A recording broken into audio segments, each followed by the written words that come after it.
जय हिंद। इस नए वीडियो में मैं आप सभी का स्वागत करता हूं। इस वीडियो में हम क्लास 10th का केमिस्ट्री का सेकंड चैप्टर जिसका नाम है अम्ल क्षार लवण, उसका मैं आप लोग के लिए लेकर आ गया हूं most important objective question 2025 exam के लिए। तो आप वीडियो के अंत तक देखिए और पूरा का पूरा अच्छे से वॉच कर लीजिए। और इसको अगर पीडीएफ इसका चाहिए तो आप कमेंट बॉक्स में कमेंट कर सकते हैं, मैं वीडियो प्रोवाइड करने की पूरी कोशिश कर दूंगा। ठीक है, तो चलिए, ये चैप्टर आपको अम्ल भस्म लवण, ठीक है, ये चैप्टर काफी मजेदार है। इससे एग्जाम में हमेशा प्रश्न पूछे जाते हैं। ठीक है, साइंस का मतलब फिजिक्स केमिस्ट्री बायोलॉजी तीनों से सवाल आते हैं। तो ये केमिस्ट्री है, केमिस्ट्री का सेकंड चैप्टर है जिसका नाम है अम्ल भस्म लवण। ठीक है, क्षार को ही भस्म कहा जाता है। ठीक है, चलिए एक एक करके हम लोग टॉपिक को क्लियर करते चले जाएंगे, ध्यान से समझते रहिएगा। सबसे पहला क्वेश्चन क्या कहा गया आपके लिए, कहा यहाँ पर थोड़ा सा ज्यादा व्हाइट हो रहा होगा। ठीक है, थोड़ा मैनेज कर लीजिएगा यहाँ पर। ठीक है, मैं थोड़ा यहाँ पर दिखा दूंगा, मैं बोल दिया करूंगा। एक नंबर क्वेश्चन कहा गया कि नीले लिटमस पत्र को लाल कर देना क्या कहलाता है। जो नीले लिटमस पत्र को लाल कर देता है उसे हम क्या कहते हैं, तो उससे हम कहते हैं अम्ल कहते हैं। उससे हम क्या कहते हैं, अम्ल कहते हैं, एसिड कहते हैं। ठीक है, उसके बाद दूसरा क्वेश्चन कहा गया है कि लाल लिटमस पत्र को नीला कर देना क्या कहलाता है। लाल लिटमस पत्र को नीला कर देना क्या कहलाता है, तो याद रखिएगा ये क्या कहलाएगा, ये क्षार कहलाएगा, ये भस्म कहलाता है। ठीक है, जिसको बेस बोलते हैं। ठीक है, आगे तीसरा नंबर बोला जा रहा है कि लिटमस विलियन बैंगनी रंग का रंजक कहां से प्राप्त होता है। मतलब लिटमस जो है ना, विलियन बैंगनी रंग का रंजक कहां से प्राप्त होता है, तो याद रखिएगा लाइकेन के पौधे से। कहां से प्राप्त होता है, लाइकेन के पौधे से लिटमस वाला बैंगनी रंग प्राप्त होता है। ठीक है, चलिए चार नंबर क्वेश्चन को आ रहा है कि कोई विलियन नीले लिटमस पत्र को लाल कर देता है तो इसका पीएच मान क्या होगा। कोई विलियन नीले लिटमस पत्र को लाल कर देता है तो इसका पीएच मान क्या होगा, तो याद रखिएगा जो नीला को लाल में बदले, याद रखिए जो नीला को लाल में बदल रहा है इसका मतलब एसिड बन रहा है, अम्ल बन रहा है। तो अम्ल का पीएच मान क्या कर देता है, क्या होता है, कोई विलियन नीले तो 5, यानी ये यहाँ पर 5 दिया है, मतलब आप ध्यान दीजिएगा आपका 7 के नीचे जो जो आएगा सब एसिड हो जाएगा। क्या हो जाएगा, एसिड। और 7 के ऊपर जितना जाएगा, 14 तक होता है तो 7 के ऊपर जितना जाएगा वो आपका बेस हो जाएगा यानी भस्म हो जाएगा। और जो 7 आ जाएगा वो आपका उदासीन हो जाएगा, जिससे आप एक और नाम बोलते हैं, सॉल्ट बोल सकते हैं, लवण बोल सकते हैं। ठीक है, लवण हो जाएगा, उदासीन हो जाएगा 7 पर आकर के। ठीक है, तो 7 से पहले एसिड, 7 के बाद बेस माने भस्म। ठीक है, तो ये ऑप्शन रहेगा आपके सामने जिसमें अगर कोई एसिड पूछता है कि निम्नलिखित में से कौन एसिड है, तो याद रखिएगा उसमें जो 7 से नीचे वाला जो मान होगा वही एसिड होगा। यहाँ पर एक ऑप्शन था, यहाँ पर ऑप्शन नहीं है, इसलिए इसका आंसर ये हो जाएगा। ठीक है, आगे चलते हैं। आप इसको रियल ये मत मान लीजिएगा आंसर। देखिए आंसर का मतलब ये नहीं मान लेना है कि 5 ही होता है, नहीं, 7 से कम जितना जितना वाला अगर मान कोई दिखता है वो नीले लिटमस पत्र को लाल कर देता है, नीले लिटमस पत्र को लाल जरूर करेगा जिसका पीएच मान 7 से कम होगा। 5 नंबर, जो पदार्थ जल में घुलकर H+ आयन देता है उसे क्या कहते हैं। आर्हेनियस के अनुसार, जो आपका केमिस्ट्री के विज्ञान साइंटिस्ट है उनके हिसाब से, रसायन शास्त्र है उनके हिसाब से, आर्हेनियस के अनुसार वो कहते हैं कि जो कुछ पदार्थ होते हैं, क्या एसिड जो होते हैं ना, वो जल में घुल करके H+ आयन देते हैं। क्या देते हैं, H+ आयन देते हैं। ठीक है, अब H+ आयन में टूट जाते हैं यानी क्या होगा, ये अम्ल हो जाएगा। ठीक है, आगे 6 नंबर, आर्हेनियस ही कहते हैं कि जो पदार्थ जल में घुल करके OH- का आयन देते हैं उसे क्या कहते हैं, क्षार या भस्म कहते हैं। जो जिस पर OH का आ जाता है वो क्या हो जाता है, भस्म। अब मान लीजिए HCl, तो इसमें H आ रहा है तो ये हम लोग का क्या होगा, अम्ल होगा। लेकिन अगर हम उसमें लिख दो NaOH तो ये क्या होगा, देखिए लास्ट में यहाँ पर क्या आ गया, OH, तो ये क्या हो गया, ये हो गया हम लोग का भस्म। हाइड्राइड बोला जाता है इसको, हाइड्रा ऑक्साइड बोला जाता है इसको, क्या बोला जाता है, हाइड्रा ऑक्साइड। ठीक है, OH का। ठीक है, उसका 7 नंबर क्वेश्चन कहा गया है कि अम्लीय विलयन का पीएच मान कितना होता है।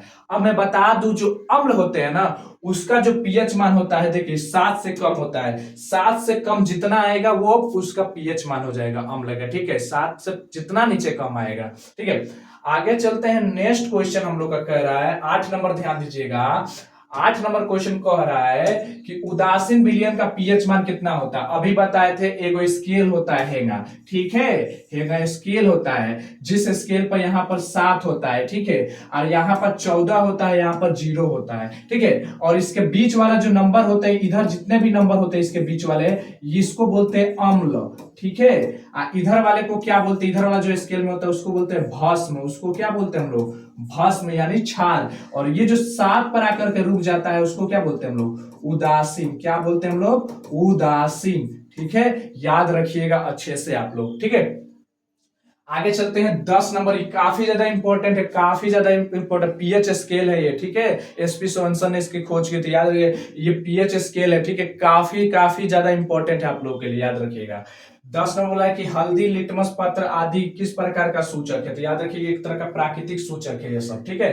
आगे क्वेश्चन में चला जाए, नेक्स्ट क्वेश्चन ध्यान दीजिएगा। आगे का क्वेश्चन क्या कहा गया, ध्यान दीजिएगा कि 11 नंबर कि चींटी के डंक में कौन सा अम्ल पाया जाता है। देखिए चींटी जब काटती है, चाहे कभी देखें एसिड वगैरह कहीं पे गिरता है ना तो आपको जलन होने लगता है, पूरा झलझला, जैसे तेजाब जब कहीं पे गिर जाए तो हम देखिएगा माटी उटी पर तेजाब जब बैटरी का पानी गिरता है तो झलझल उसको बुलबुला पर एकदम गरम गरम धुआं धुआं फेंकने लगता है। ऐसा क्यों, क्योंकि वो बहुत एक्टिव में रहता है, ठीक है। यानी क्या होता है, चींटी के डंक में अम्ल पाया जाता है, याद रखिए क्या पाया जाता है, एक तरह का अम्ल पाया जाता है, इसलिए आपको बिसबिसाना शुरू हो जाता है, पूरा एकदम देखिए चींटी काट देते हो आपको बिसबिसाना या फूल जाता है, बिसबिसाना शुरू हो जाता है। कौन सा अम्ल पाया जाता है, फॉर्मिक। बहुत VBI इंपॉर्टेंट क्वेश्चन है ये भी, ठीक है, चींटी के डंक में फॉर्मिक अम्ल पाया जाता है, ठीक है।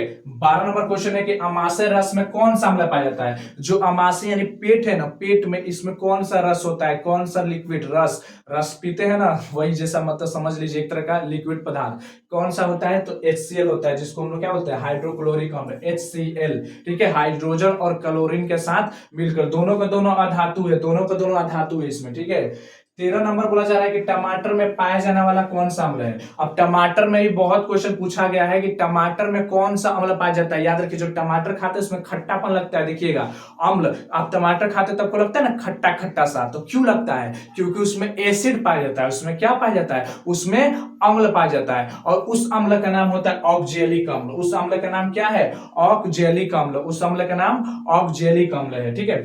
आइए नेक्स्ट क्वेश्चन पर देखते हैं हम लोग, और नेक्स्ट क्वेश्चन देखिए क्या कहा गया है। अगला क्वेश्चन कहा गया 14 नंबर की दही में कौन सा अम्ल होता है। अगर हम दही की बात करें तो दही में कौन सा अम्ल पाया जाता है, तो याद रखिएगा लैक्टिक अम्ल होता है। कौन सा अम्ल होता है, लैक्टिक अम्ल पाया जाता है दही में। कौन सा अम्ल पाया जाता है, लैक्टिक अम्ल, ठीक है। ये काफी ज्यादा इंपॉर्टेंट क्वेश्चन। 15 नंबर बोले कि साधारण नमक का रासायनिक सूत्र क्या होता है।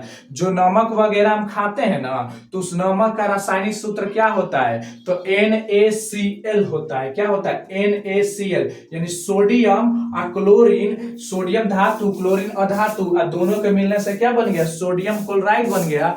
जब सोडियम की अभिक्रिया क्लोरीन के साथ करते हैं ना तो सोडियम क्लोराइड बनता है, ये प्लस हो जाता है माइनस हो जाता है, यानी अपने वैलेंसी इसको त्याग करता है, ठीक है। 3rd चैप्टर में आप जानेंगे इसके बारे में, ठीक है, सोडियम क्लोराइड। उसके बाद 16 नंबर बोला गया है कि हमारे शरीर का पीएच कितना है। हमारे शरीर का जो पीएच मान है वो कितना है, ठीक है, याद रखिए कितना होता है, ध्यान दीजिएगा यहाँ पर।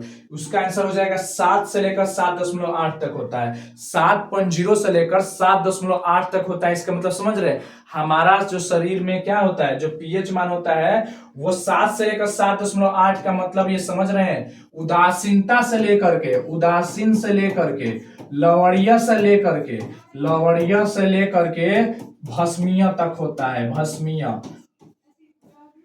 भस्मीय, भस्मीय मतलब समझ रहे हैं, भस्म, क्योंकि 7.8 मतलब 7 से ज्यादा, ठीक है। आगे चलते हैं, आगे आगे क्वेश्चन का अगला क्वेश्चन ध्यान दीजिएगा। आगे क्या कहा गया है, बेहतरीन क्वेश्चन है, बढ़िया से समझ लीजिएगा। आगे क्या कहा गया है, आगे कहा गया है 17 नंबर कि अम्लीय वर्षा में अम्ल और वर्षा जल का पीएच मान क्या होता है। ये भी काफी ज्यादा इंपॉर्टेंट है। अम्ल वर्षा के जल का मतलब कि एसिड की बारिश होती है, ठीक है। उस बारिश के होने से क्या होता है, देखिए जो रंगाई हुई होता है ना वो बहुत छोड़ने लगता है, याद रखिएगा। तो ये क्या होता है, 5.6 से कम होता है जिसका पीएच मान। वो अम्लीय वर्षा का पीएच मान कितना होता है, 5.6 से कम होता है पीएच मान, ठीक है। 18 नंबर क्वेश्चन है कि अधिक संख्या में H+ आयन उत्पन्न करने वाले अम्लों को क्या कहते हैं। तो देखिए अधिक संख्या में जितना ज्यादा H+ आयन निकलेगा, जितना ज्यादा से ज्यादा H+ आयन निकलेगा अधिक से अधिक, वो अम्ल सांद्र होगा। मैं आपको बताता हूं, एक होता है सांद्र अम्ल और एक होता है तनु अम्ल। आपने पढ़ा होगा। सांद्र का मतलब होता है गाढ़ा, सांद्र का मतलब होता है गाढ़ा यानी ज्यादा अम्ल रहेगा। तनु का मतलब होता है पतला यानी कम अम्ल रहेगा। ठीक है, तो इससे प्रबल अम्ल होगा, बहुत मजबूत अम्ल होगा। ठीक है, अब ज्यादा H प्लस आयन निकल रहा है, इसका मतलब समझिए वो बहुत ही सॉलिड एसिड है, बहुत ही खतरनाक एसिड है। ठीक है, 19 नंबर कह रहा है कि कम संख्या में H प्लस आयन उत्पन्न करने वाले अम्ल क्या कहते हैं, तो दुर्बल अम्ल कहते हैं। ज्यादा H प्लस आयन देगा तो प्रबल अम्ल, कम H प्लस देगा तो दुर्बल अम्ल। ठीक है, 20 नंबर क्वेश्चन कह रहा है कि सोडियम कार्बोनेट के जलीय घोल में, सोडियम कार्बोनेट के जलीय घोल में मिथाइल ऑरेंज का घोल मिलाने पर घोल का रंग कैसा हो जाता है। अगर सोडियम कार्बोनेट है हमारे पास, सोडियम कार्बोनेट है और उसके जलीय घोल में मिथाइल ऑरेंज का घोल मिलाने पर वो कैसा रंग का हो जाता है, याद रखिए पीला रंग का हो जाता है। कैसा हो जाएगा, पीला रंग का हो जाएगा। सोडियम कार्बोनेट याद है ना, सोडियम कार्बोनेट यानी कौन सा, धोने वाला सोडा, धोने वाला सोडा, यही ना सही, मुझे जहां तक लग रहा है यही होता है ना, धोने वाला सोडा, वही ना होता है Na2CO3। ठीक है, सोडियम कार्बोनेट। ठीक है, यानी इसका जब हम इस पर क्या करते हैं, इसमें मिथाइल ऑरेंज को डालेंगे तो ये क्या हो जाएगा, धोने वाला जो सोडा होगा उसका रंग किस में बदल जाता है, पीले रंग में बदल जाता है। ठीक है, सरफ और जो होता है। अब ध्यान दीजिएगा, अगला क्वेश्चन कहा गया है 21 नंबर, NaOH क्या है। मैं आपको पहली बार बता दिया था कि ट्रिक पहचानने का, लास्ट में OH आ रहा है ना, H के पहले O आ रहा है ना, तो OH आ गया, इसका मतलब इसको भस्म मान रखिएगा, ज्यादा ज्यादा इसको भस्म मानिएगा। क्या होगा, भस्म यानी क्षार हो जाएगा। ओके, 22 नंबर क्वेश्चन, इससे वो क्वेश्चन आता है कि कौन भस्म क्षार लवण को देख करके आपसे पूछेगा।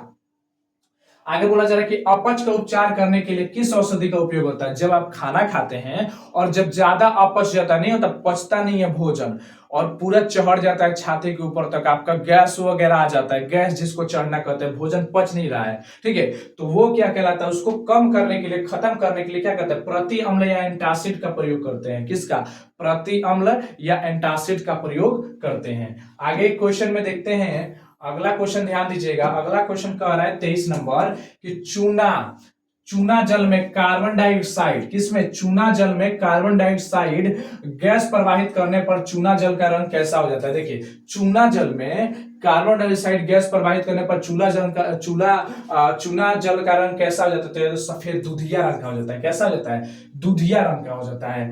देखते हैं चूना जल में क्या करते हैं, कार्बन डाइऑक्साइड को प्रवाहित करते हैं, कैसा, दूधिया रंग का हो जाता है। किस तरह का हो जाता है, दूधिया रंग का। ठीक है, आगे बोला जा रहा है 24 नंबर कि अम्ल धातु से अभिक्रिया करके किस गैस को उत्पन्न करते हैं। काफी ज्यादा इंपॉर्टेंट है कि अम्ल धातु से अभिक्रिया करके, अम्ल जो है धातु से अभिक्रिया करके किस गैस को उत्पन्न करते हैं। याद रखिएगा H2 गैस उत्पन्न करते हैं, हाइड्रोजन गैस की उत्पत्ति करते हैं, हाइड्रोजन गैस निकालते हैं। ठीक है, आइए अगला क्वेश्चन 25 नंबर कह रहा है कि NaOH जिंक से अभिक्रिया करके क्या देता है, यानी NaOH जिंक से अभिक्रिया करके हमें क्या देगा। तो याद रखिएगा, जिंक से अभिक्रिया करके हमें क्या देता है, हाइड्रोजन गैस देता है। क्या देता है हमें, हाइड्रोजन गैस देता है। हमें क्या देता है, हाइड्रोजन गैस देता है। ठीक है, आगे चलते हैं नेक्स्ट, और नेक्स्ट पर ध्यान दीजिएगा। इसके आगे अगला कहा गया है बढ़िया से कि 26 नंबर कहा गया कि दांतों का क्षय कब शुरू हो जाता है। दांतों का क्षय का मतलब कि दांत जो है ना हमारे, वो सड़ने गड़ने कब लगते हैं, पायरिया और ये वाला बीमारी कब लग जाती है। तो याद रखिएगा, जब मुंह का पीएच मान 5.5 से कम होने लगता है, यानी मुंह का पीएच मान 5.5 से कम होना शुरू हो जाएगा, तब आपका दांतों का क्षय होना निश्चित है, दांत आपके खत्म होने शुरू हो जाएंगे। 27 नंबर, पेट की अम्लता को कम करने के लिए एंटासिड के रूप में किसका उपयोग होता है। अगर पेट में गैस बढ़ गया है, गैस की बीमारी ज्यादा चढ़ गई है, भोजन पच नहीं रहा है, तो देखिएगा दुकान पर आपको किसकी गोली खाने के लिए कहा जाता है, मिल्क ऑफ मैग्नीशिया की गोली। किसकी गोली, मिल्क ऑफ मैग्नीशिया की गोली खाने को कहा जाता है। ठीक है, या तो एक तरह का सिरप दिया जाएगा इतना बड़ा, जिसको आप पीजिएगा ना तो लगेगा कि टूथपेस्ट पी रहे हैं, टूथपेस्ट के जैसा स्वाद आएगा। ठीक है, आगे बोलते हैं 28 नंबर, वो क्या करता है मालूम है, अम्ल जब ज्यादा हो जाता है आपके शरीर में ना, तो पता है क्या दिया जाता है, उसमें क्षार को मिलाया जाता है। वो क्षार होता है, उसमें क्या भरा रहता है, क्षार, जो टूथपेस्ट जैसा लगता है उसमें क्षार होता है। और पता है कि जब अम्ल और क्षार एक दूसरे से मिलते हैं तो क्या बना देते हैं, लवण बना देते हैं, यानी शांत हो जाते हैं, एकदम शांति से जाके किसी कोना में बैठ जाते हैं। ठीक है, आगे बोला जा रहा है 28 नंबर के ताजे दूध का पीएच मान कितना होता है। जो ताजा दूध निकलता है गाय का, जो भैंस का, किसी का, बकरी का, किसी का भी जो दूध निकलता निकलता है ताजा दूध, उस ताजा दूध का मिल्क का पीएच मान कितना होता है? 6 होता है। कितना होता है? 6 होता है। ठीक है, आगे चलिए नेक्स्ट क्वेश्चन पर हम लोग चलते हैं। नेक्स्ट क्वेश्चन कहा गया, ध्यान दीजिएगा। नेक्स्ट क्वेश्चन कहा गया है कि 29 नंबर के धातु के ऑक्साइड कैसे होते हैं? याद रखिएगा, क्षारीय प्रकृति के होते हैं। कैसे होते हैं? क्षारीय प्रकृति के होते हैं। 30 नंबर, किस रासायनिक यौगिक को गर्म करने पर प्लास्टर ऑफ पेरिस प्राप्त होता है? मतलब किस रासायनिक यौगिक को हम गर्म करेंगे, ऐसा कौन सा है कि किस रासायनिक यौगिक को गर्म करने पर प्लास्टर ऑफ पेरिस का मतलब प्राप्त होता है? जिप्सम। किसको? जिप्सम। जिप्सम याद रखिएगा, प्लास्टर ऑफ पेरिस प्राप्त होता है। ठीक है, जो हड्डी उड्डी टूट जाता है तो उसको देखिए प्लास्टर और करवाया जाता है, तो प्लास्टर ऑफ पेरिस वही। 31 नंबर, टूथपेस्ट क्या? अभी बताया था टूथपेस्ट क्या? एक तरह का क्षार है, भस्म है। ठीक है, जिसका स्वाद आप समझ ही सकते हैं। आगे चलते हैं 32 नंबर क्वेश्चन, देखिए क्या कहा है। 32 नंबर कहा है विजातीय पदार्थ कौन है? तो नमक होता है। ठीक है, आगे चलते हैं, वो ऑप्शन के हिसाब से होगा, उसमें ऑप्शन रहेंगे 4 आपके सामने। 4 गो ऑप्शन रहेंगे, आपको बताना है कौन अलग हो रहा है, कौन एक जैसा हो रहा है। मान लीजिए 4 ऑप्शन आएंगे, 4 ऑप्शन में एक ऑप्शन रहेगा आपका, ठीक है, HCl, दूसरा ऑप्शन आपका रहेगा दूसरा रहेगा H2SO4, ठीक है, तीसरा रहेगा आपका, ठीक है, तीसरा आपका रहेगा नमक, ठीक है, और चौथा आपका एक रह जाएगा, ठीक है, एक और नाम दे देते हैं, क्या नाम रख देते हैं, क्या क्या नाम दे दिया जाए,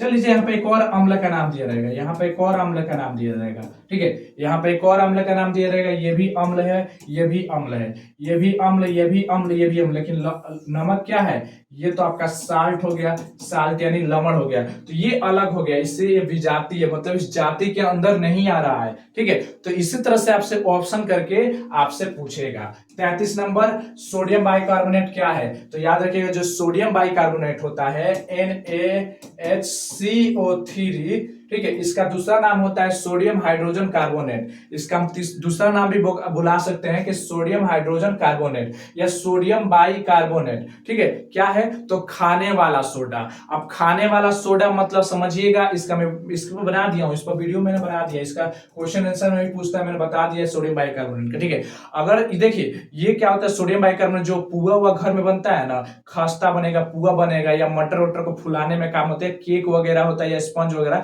उसको फुलाने में मदद करता है। ठीक है, ये आगे बोलते हैं 34 नंबर, मूर्ति बनाने तथा शल्य चिकित्सा में हड्डी पट्टी टूटने के लिए किसका उपयोग करते हैं? तो याद रखिएगा, प्लास्टर ऑफ पेरिस का उपयोग करते हैं। जब भी देखिए मूर्ति बनती है या आपका हड्डी उड्डी देखिए कहीं से छटक जाता है, तो जब डॉक्टर के पास आप जाते हैं ना, तो डॉक्टर साहब आपको सफेद कलर का पट्टी से लपेट देते हैं, यहाँ से पूरा गर्दन में धोके को लपटा देते हैं। तो जो प्लास्टर बनता है ना, इसी को कहते हैं प्लास्टर ऑफ पेरिस, जिसको जिप्सम के कारण बनता है। ठीक है, आगे बोला जरा 35 नंबर, नींबू का रस का पीएच मान क्या है? अब जो नींबू होता है ना, उसका पीएच मान क्या होता है? तो याद रखिएगा 2.5। अब जो 2.5 होता है, इसलिए तो स्वाद में खट्टा होता है। अगर उसका 7 से ज्यादा होता तो स्वाद में खट्टा नहीं होता, लेकिन स्वाद में खट्टा होता है, 2.5 होता है। चलिए आगे चलते हैं नेक्स्ट।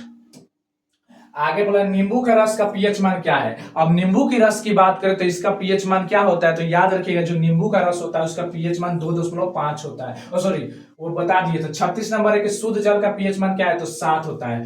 जो प्योर जल होता है, जो प्योर जो जल होगा, उसका जो पीएच मान होता है वो 7 होता है, उदासीन होता है। ठीक है, 7 नंबर बोला कि खून का पीएच मान कितना होता है? जो हमारे अंदर खून पाया जाता है, ब्लड में जो खून होता है, आप कभी खून पीकर देखिएगा, आपको मीठा नहीं लगेगा, खट्टा नहीं लगेगा, नून छाउर जैसा लगेगा। देखिएगा थोड़ा सा उसमें मतलब उतना भी नून छाउर नहीं लगे, जैसे टूथपेस्ट करते हैं ना ब्रश, या जब गैस चढ़ जाता है तो एगो पीते हैं, वैसा ही आपको खून भी लगेगा।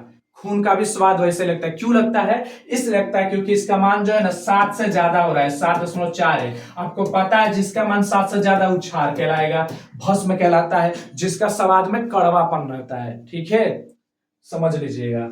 38 नंबर देखते हैं कि दांतों का मसूड़ा, दांतों का जो मसूड़ा होता है, मसूड़ा इनेमल किस से बना होता है? और जो काफी कठोर होता है, जो इसका इनेमल बना होता है वो किससे बना होता है? तो याद रखिएगा, जो कैल्शियम फास्फेट से बना होता है। किससे बना होता है? कैल्शियम फास्फेट से बना होता है, इसलिए देखिए काफी ज्यादा कठोर होता है, बहुत ज्यादा, तबे तक कचर कचर कुछ भी चबा जाते हैं हम लोग। ठीक है, आगे समझिएगा, आगे आगे कहा गया है कि 39 नंबर के कार्बोनेट और बाइकार्बोनेट अम्ल से अभिक्रिया करके क्या प्रदान करते हैं। मतलब देखिए, कार्बोनेट और बाइकार्बोनेट अम्ल से अभिक्रिया करके क्या प्रदान करते हैं, तो याद रखिएगा कार्बन डाइऑक्साइड गैस का निर्माण करते हैं। किसका? कार्बन डाइऑक्साइड गैस का निर्माण करते हैं। 40 नंबर क्वेश्चन है कि अम्ल और भस्म के संयोग से किसका निर्माण होता है। तो मैंने बताया ना, जब अम्ल और भस्म मिलते हैं तो लवण का निर्माण होता है। और आपके पेटों में जब गैस चढ़ जाती है ना, गैस की बीमारी, तब आपको अम्ल की मात्रा ज्यादा होती है, भस्म दे दी जाती है, जिससे क्या होता है, शांत हो जाते हैं। 41 नंबर, सोडियम बाइकार्बोनेट रावा जल की संख्या कितनी है। तो याद रखिए 10 होता है। कितना होता है? 10 होता है। ठीक है, कितना होता है?